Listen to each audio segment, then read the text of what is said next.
एक बायको म्हणून तुला बायकोचं कर्तव्य पार पाडता आलं नाही. मी हिला आपल्या घरची सून मानत नाही. हिच्यामुळे माझ्या मुलावर संकट आलंय. या घरात परत तुझं तोंड नाही बघायचं मला.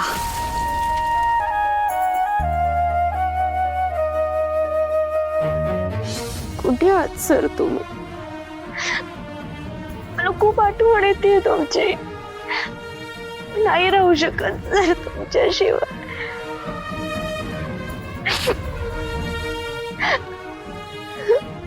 किती आनंद दिलाय तुम्ही मला. आनंदाच्या शिखरावर पोहोचले होते मी आणि दुसऱ्या क्षणी दुःखाच्या दरीत होते. कुठे शोधू मी तुम्हाला आणि कसं शोधू?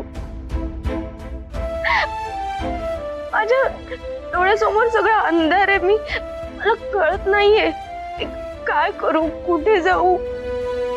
मला काहीच मार्ग दिसत नाहीये. मी काय करू?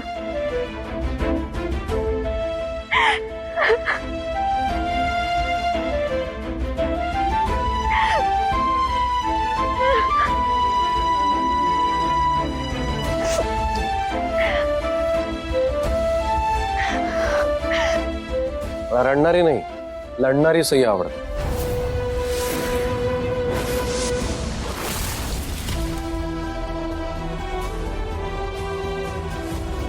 सर काय चाललंय तुमचं? रडताय का तुम्ही? तुम्ही डोळे पुसा आधी. का रडता? सर मी कशी जगू तुमच्याशिवाय? हो पण मी गेलोय कुठे? मी इथेच आहे तुमच्या जवळ. मी नेहमीच म्हणतो ना की मी जरी तुमच्या नजरेसमोर नसलो तरी मी तुमच्या सोबतच असणार आहे कायम. कुठे आहात तुम्ही? नाही आहात. कुठे शोधू सांगा ना. नाही, ही माझी सई नाहीये, अजिबात नाहीये. माझी सई अशी अशी हतबल होत नसते, घाबरत नसते. ती स्ट्रॉंग आहे, फायटर आहे ती. सर तुम्ही माझी ताकद आहात. पण तुम्ही जर माझ्या सोबत नसाल ना तर मी नाही काहीच करू शकत. अहो पण मी तेच सांगायचा प्रयत्न करतोय ना तुम्हाला. मी जरी फिजिकली तुमच्या बरोबर नसलो तरी मी तुमच्या सोबतच आहे आणि कायम असणार आहे. सई मी नेहमी म्हणतो की की माझी बायको क्यूट आहे, खूप गोड आहे, इनोसेंट आहे. पण ऍट द सेम टाइम ती खूप इंटेलिजंट सुद्धा आहे. उगाच नाही ना म्हणत हे सगळं. आणि मला सांगा आपल्या लाईफ मध्ये आतापर्यंत काही कमी प्रॉब्लेम झालेत का? किती प्रॉब्लेम झाले. पण कुठल्याही सिच्युएशन मध्ये डोकं शांत ठेवून त्या प्रॉब्लेमवर सोल्युशन काढायचं ही खासियत आहे ना तुमची. रिमेंबर जेव्हा जेव्हा त्या कपल ऍपचा कॉन्ट्रॅक्ट आपल्याला मिळाला होता तेव्हा तेव्हा किती प्रॉब्लेम झाले होते. पण तुम्ही डोकं शांत ठेवून ती सिच्युएशन किती स्मार्टली हँडल केली. आठवतंय तो विक्रम? आठवतंय तो विक्रम जेव्हा आपल्या लाईफ मध्ये येऊन सगळं स्पॉइल करत होता तेव्हा तुम्ही कसं डोकं लावून त्याला आपल्या लाईफ मधनं बाहेर काढलं? आठवतंय? माझं लग्न देवांश सरांसोबत झालं. पण या माणसाने माझं आणि त्याचं लग्न झालंय असं खोटं सर्टिफिकेट बनवलंय आणि ते सर्टिफिकेट हा सगळ्या जगाला दाखवत बसलाय. आणि याचा खोटारडेपणा हा सगळ्यांसमोर यावा ना म्हणून मी नाटक केलं. आता रिसेंटली जेव्हा आपल्या ऑफिसमध्ये सगळ्यांनी तुमच्यावर आळ घेतला होता की तुम्ही त्या कॉन्ट्रॅक्टची अमाऊंट लीक केली आहे तेव्हा सुद्धा डोकं शांत ठेवून तुम्ही स्वतःला निर्दोष प्रूफ केलं होतं. आठवतंय? एक्झॅक्टली तसंच या सिच्युएशन मधून पण आपण बाहेर पडू. मला माहिती आहे तुम्ही मला बाहेर काढणार या सगळ्यातनं.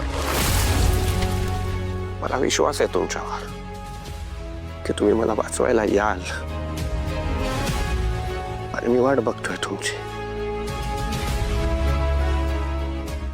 लवकर या सई.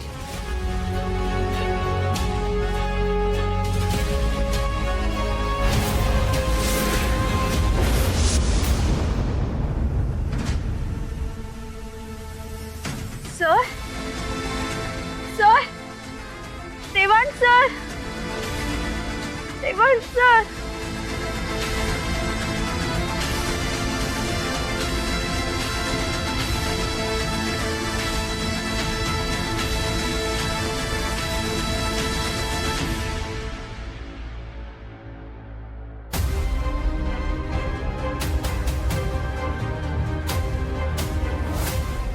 हॅलो माई, काही कळलं का सरांबद्दल? नाही अजून. एक सांगू मॅडम, तुम्ही आणि सर हॉटेलमध्ये आले होते ना, त्यावेळेला तुमच्या पाठीमागे गाडी पाहिली मी, आणि त्यावेळेला मी सामान घ्यायला बाहेर पडलो होतो. हो करेक्ट. CCTV फुटेजमध्ये सुद्धा मी ती गाडी पाहिली होती. पण त्या गाडीतून कोण उतरलं होतं माहितीये तुम्हाला? 3 माणसं होती, ती उतरली. ओके, म्हणजे ती माणसं रेस्टॉरंटमध्ये पण आली होती? नाही मॅडम, मी सामान घेऊन परत आलो तेव्हा ती माणसं तिथेच होती. असं लपून काहीतरी बघत होती असं वाटलं मला. हे बघा, तुम्हाला जर आणखी काही माहिती असेल ना तर प्लीज मला सांगा. नाही मॅडम, एवढंच माहिती आहे. खरं तर काल हे झालं त्यावेळेला माझी ड्युटी संपली होती, म्हणून मी घरी गेलो होतो. येतो मॅडम. थँक्यू. याचा अर्थ माझा संशय खरा आहे. त्या गाडीतले लोक आमच्यावर नजर ठेवून होता. त्यांनी किडनॅप केलं असणारे सरांना. पण कोण होते ते? तिचे कोणी असतील. त्यांना शोधल्याशिवाय मी शांत बसणार नाहीये.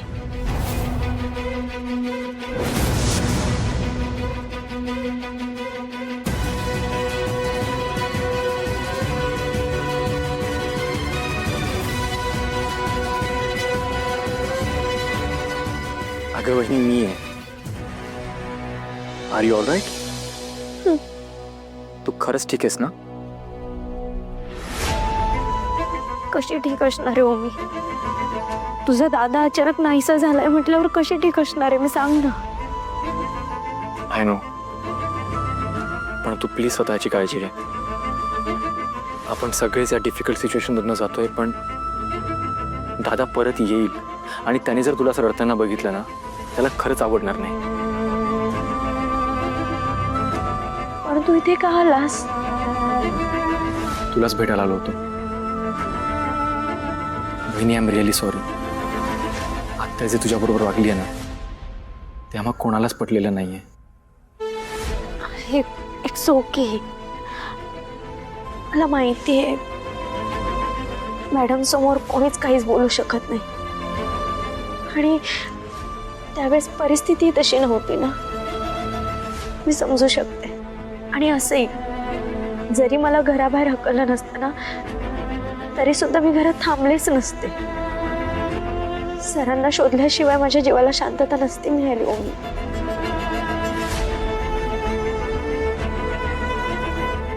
तर तू काही खाल्लंयस का?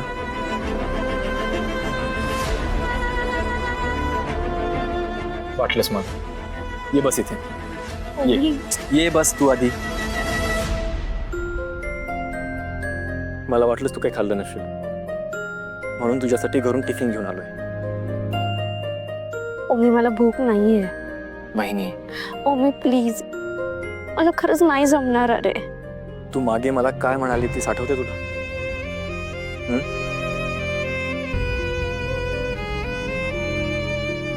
मी तुला वरून सारखं आहे.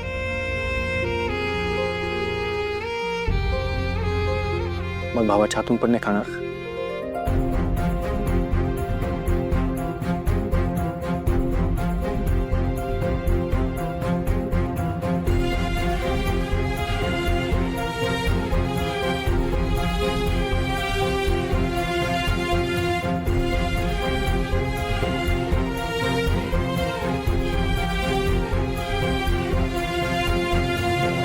बहिणी, मी दादाला सगळीकडे शोधलं, मला कुठेच क्लू नाही मिळाले. मला एक सांगू, मी घरी कोणाचा पैसे मागण्यासाठी कॉल वगैरे आला होता का? म्हणजे असा कॉल की तुम्ही पैसे द्या तरच मी सरांना सोडेन, असा काही कॉल वगैरे नाही आला? नाही. अच्छा, म्हणजे याचा अर्थ किडनॅपरला पैसे नको आहेत म्हणून त्याने फोन नाही केला. करेक्ट ना? राईट. मग हे कोणी केलं असेल, तुला काय वाटतंय? हे बघ, किडनॅपरला जर पैसे नको होते याचा अर्थ त्याचा हेतू वेगळा आहे.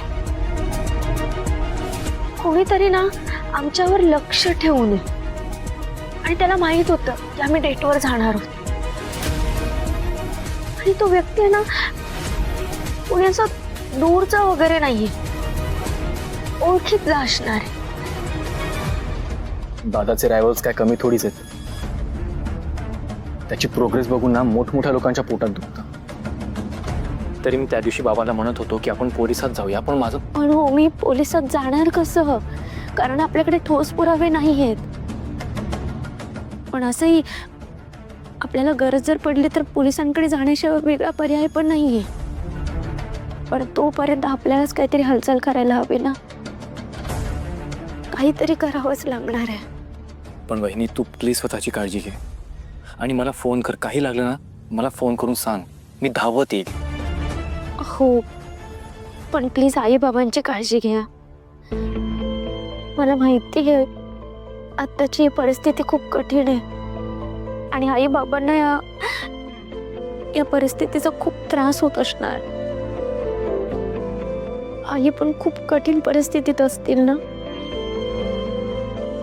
हो ना.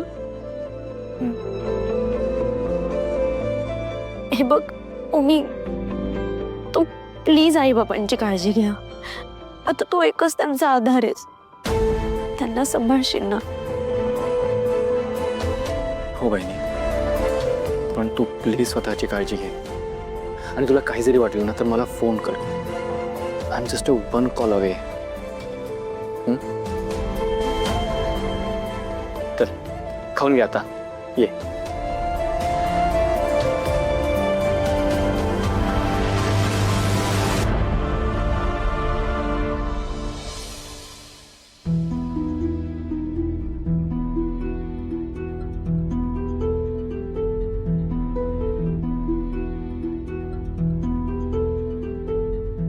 आई आई खाऊन घे. नको बरं. आपल्या सईनं काही खाल्लं असेल का रे? आणि माझं लेकरू तिथं उपाशी असताना मी कसं खाऊ? आई, तुला औषधं घ्यायची असतात ना. आणि जर ताईला कळलं की तू काही खाल्लं नाहीयेस तर मग तू उगाच मला रागवेल. आई, तू रडू नकोस ना. सगळं ठीक होईल. सगळं ठीक होईल, सगळं ठीक होईल या आशेवर आपलं आयुष्य ढकलतोय, पण काही ठीक होत नाहीये वरुण. अगं आई, असं का बोलतीयस तू? तुला माहिती आहे ना, आपली ताई फायटर आहे, फायटर. ती जिजूंना नक्की शोधून काढेल. शोधून तर ती काढेलच. वंशरावांना काही होणार नाही. आपली सई काही होऊ देणारच नाही त्यांना. पण आपल्या सईच्या आयुष्यातला संघर्ष का संपत नाही? का सतत संघर्ष करावा लागतो तिला? जरा कुठे बरे दिवस चाललेत म्हटलं की काही ना काहीतरी अडचण तिच्या समोर येऊन उभी टाकते. आपली सई धीरानं तोंड देते, म्हणून परमेश्वराने एवढी परीक्षा घ्यावी का तिची? आई, तूच म्हणतेस ना की देव नेहमी चांगल्या लोकांचीच परीक्षा पाहतो. आणि आपल्या पाठीशी आपला पांडुरंग आहे. तो करेल सगळं नीट. हो, पण किती परीक्षा घ्याव्यात याला काही मर्यादा आहेत की नाही? लहानपणापासून कष्ट करते, आपली परिस्थिती अशी बेताची. वडिलांचं प्रेम नाही मिळालं तुम्हा दोघांना. कुठल्याही गोष्टीची तक्रार नाही केली हो तिथे. येईल त्या परिस्थितीला तोंड देत राहिली. आपल्याला भरभरून प्रेम दिलं. तिचं लग्न झाल्यानंतर वाटलं माझ्या लेकीच्या वाट्याला तर सुख येईल. आलंही सुख तिच्या वाट्याला. पण तिच्या आयुष्यातलं सुख म्हणजे उंचावलीचा खेळ आहे रे. संपतच नाही. सासू नवरा तिला समजून घेतात म्हणून बरं आहे. आणि त्या आत्ते सासूबाई भैरवी मॅडम किती जाच करतात आपल्या साईचा. सारखं बोलतात तिला. कोण वागतं आपल्या सुनेशी असं? कसं घराबाहेर हाकून देऊ शकतात त्या तिला? घरची लक्ष्मी आहे ना ती. पण माझी सई कुठे भटकत असेल काय माहित. आई आई त्या भैरवी मॅडम अशाच वागतात ग. त्या नाही सुधारणार हे माहिती आहे ना आपल्याला. मग त्यांच्या वागण्याचं इतकं वाईट का वाटून घ्यायचं? आणि आई आपल्याला वाटतं ना त्यापेक्षा आपली ताई खूप स्ट्रॉंग आहे आणि आता आपण तिच्या पाठीशी खंबीरपणे उभं राहण्याची गरज आहे. आपणच जर असे हातपाय गाळून बसलो तर मग तिचाही धीर खचेल. तुला जर ताईसाठी काही करायचंच असेल ना तर आत्ता खाऊन घे.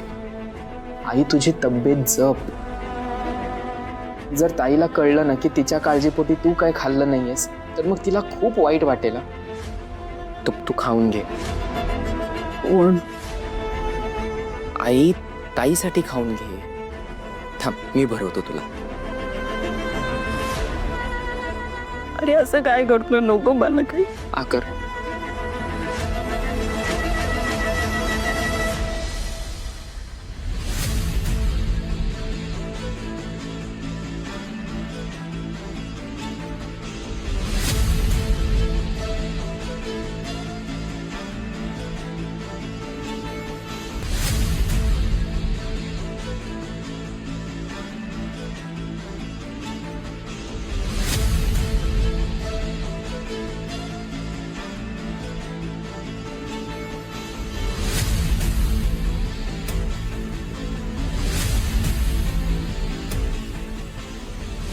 हाय.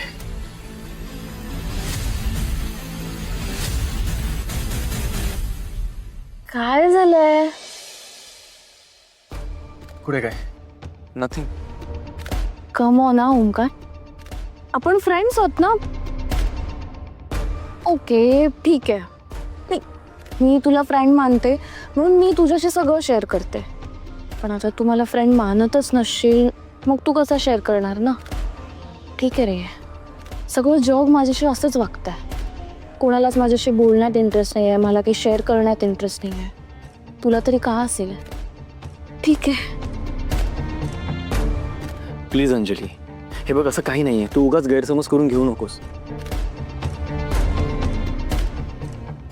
ऍक्च्युली ना घरी खूप मोठा प्रॉब्लेम झालाय. म्हणजे काय झालंय? सगळं ठीक आहे ना घरी? जानकी काकू अंकल ठीक आहेत ना? हो, ते दोघे ठीक आहेत. पण ओंकार काय झालंय प्लीज सांग. हे बघ आता मलाही टेन्शन येते. हा काय झालंय?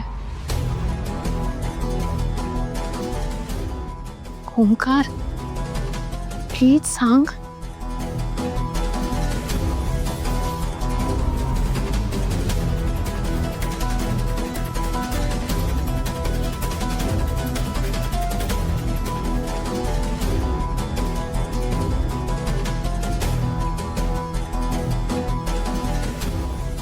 काय झालंय? दादा आणि बहिणीचं हनीमून कॅन्सल झालं होतं. सो दादा बहिणीला घेऊन डेटवर गेला होता. तेव्हा काय माहिती दोघांमध्ये काय झालं.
ओ गॉड, घर खूप भयंकर आहे रे हे सगळं.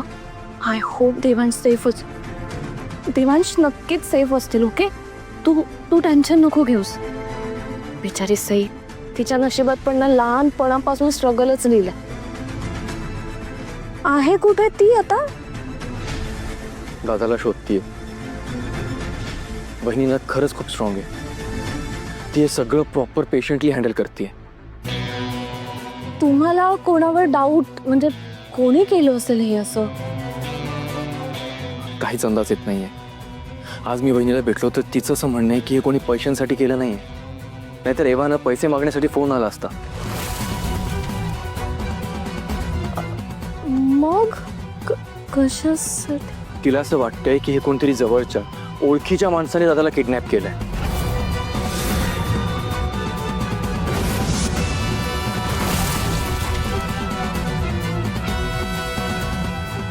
बापरे. अरे पण असं कोणी कशाला करेल आणि कशासाठी? ओंकार, देवांश सेफली घरी लवकर येतील परत. हा, तू टेन्शन घेऊ नको, सगळं ठीक होईल. ओके? व्हायलाच हवा अगं, कारण घरी ना सगळ्यांची हालत खूप खराब आहे. आता दादाला बघितल्याशिवाय कोणाला चैन पडणार नाही. I can totally understand. आणि पण तू धीर सोडू नकोस हा, कारण देवांशच्या ॲब्सेन्समध्ये आता तूच आहेस. सगळ्यांची रिस्पॉन्सिबिलिटी तुझ्यावर आहे. ओके?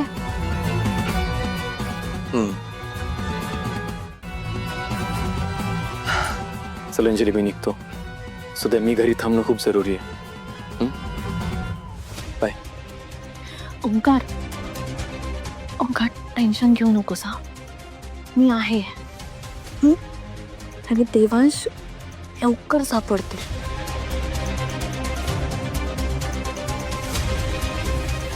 काही वाटलं तर मला कॉल कर. हो, बाय. बाय.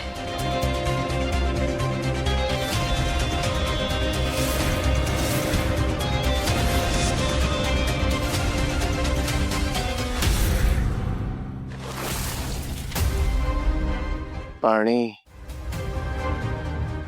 वाढले.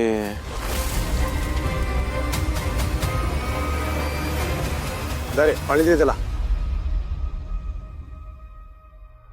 चल मागे हो. तुला सांगितलं मी त्याला पाणी द्यायला, मग का दिलंस पाणी? शेट अहो मरेल तो. इतक्या लवकर मरणार नाही तो. फार हिमतीच आहे, पण एक लक्षात ठेव, कोणीही त्याला पाणी द्यायचं नाही. पण त्याला काही झालं तर पाण्यासाठी तडफडतोय तो. तडफडू दे, त्याला असंच तडफडताना बघायचंय मला. मला देखील त्याने असंच तडफवलंय. त्याच्या आणि त्याच्या बायकोने माझ्या हातातून टेंडर हिसकावून घेतलंय त्यांनी. मी त्यांच्याकडून त्यांचं सगळं हिसकावून घेणार आहे. काय हालत केली आहे त्याची. हा इथे तडपतोय, त्याची बायको त्याला भेटण्यासाठी बाहेर तडफडतेय. अशीच तडफडवते.